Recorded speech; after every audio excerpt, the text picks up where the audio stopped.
ఆంధ్రప్రదేశ్ రాష్ట్రంలో ఎన్నికల ప్రక్రియలో భాగంగా నామినేషన్ల పర్వం కొనసాగుతోంది. ఇప్పటికే 3 వంతులకు పైగా అభ్యర్థులు తమ నామినేషన్లను దాఖలు చేసి ఎన్నికల కురుక్షేత్రంలో హోరాహోరీగా తలపడుతున్నారు.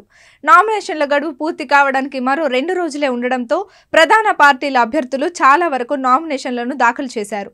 ఇప్పటికే ముఖ్యమంత్రి వైఎస్ జగన్మోహన్ రెడ్డి, తెలుగుదేశం పార్టీ అధినేత ప్రతిపక్ష నాయకుడు చంద్రబాబు నాయుడు తమ నామినేషన్ పత్రాలను దాఖలు చేయగా తాజాగా జనసేన అధినేత పవన్ కళ్యాణ్ నామినేషన్ దాఖలు చేశారు. జనసేన అధినేత పవన్ కళ్యాణ్ నామినేషన్ దాఖలు చేయడం వెనుక ఆయనకు బలమైన సెంటిమెంట్ ఉందని ఆయన అభిమానుల్లో చర్చ జరుగుతోంది. హనుమాన్ వీర భక్తుడైన పవన్ కళ్యాణ్ హనుమాన్ జయంతి రోజునే తన నామినేషన్ను దాఖలు చేశారు. దీనికి సంబంధించి ఒక వీడియో ఇప్పుడు సోషల్ మీడియాలో హల్చల్ చేస్తోంది.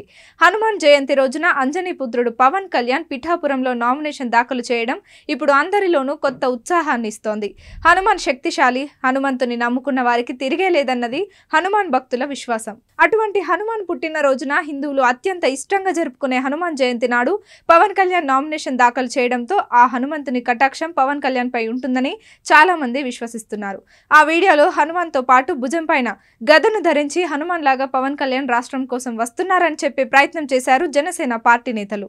మొత్తంగా చూస్తే హనుమాన్ జయంతి రోజున పిఠాపురంలో ఆయన భారీ ర్యాలీ జనసేన జోష్కు సంకేతంగా నిలుస్తోంది. పవన్ కళ్యాణ్ వేసిన నామినేషన్ ఆయనకు ఎన్నికల్లో విజయాన్ని ఇస్తుందని పవన్ అభిమానులు బలంగా నమ్ముతున్నారు. పిఠాపురంలో జరిగింది పవన్ కళ్యాణ్ నామినేషన్ ర్యాలీ కాదు, ప్రత్యర్థుల వెన్నులో వణుకు పుట్టించే విజయోత్సవ ర్యాలీ అంటున్నారు జన సైనికులు.